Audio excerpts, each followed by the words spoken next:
America की supreme court ने Trump की टैरिफ प्रैक्टिस को पूरी तरह से नकार दिया है।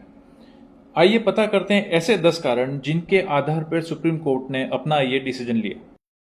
No PG, lock the metal lead, that's a guarantee. Talk to me, numbers never lie, add it up, that's Trump ने ये टैरिफ इमरजेंसी का हवाला देते हुए लगाए थे, जबकि सुप्रीम कोर्ट का कहना है कि international emergency economic power act यानी आईईपीए में टैरिफ शब्द कहीं भी इस्तेमाल नहीं किया गया है।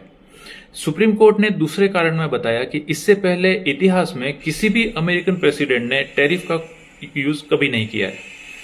तीसरे कारण में सुप्रीम कोर्ट ने कहा कि ट्रंप आईईपीएफ को समझ ही नहीं पाए हैं। यूएस कांग्रेस ने अपने नियमों में कभी भी ये पावर नहीं दिया है।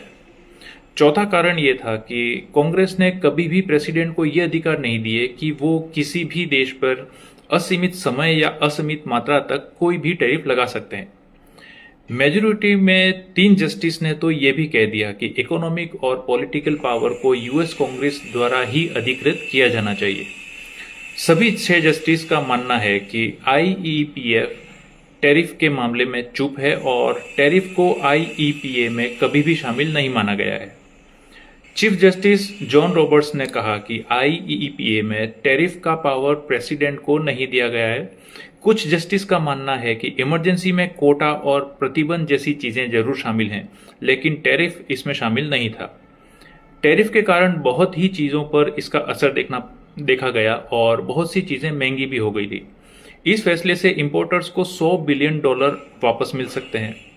इस फैसले के कुछ ही घंटों बाद ट्रंप ने घोषणा की कि वो 24 फरवरी से सभी पर 10% का नया टैरिफ भी लगाएंगे।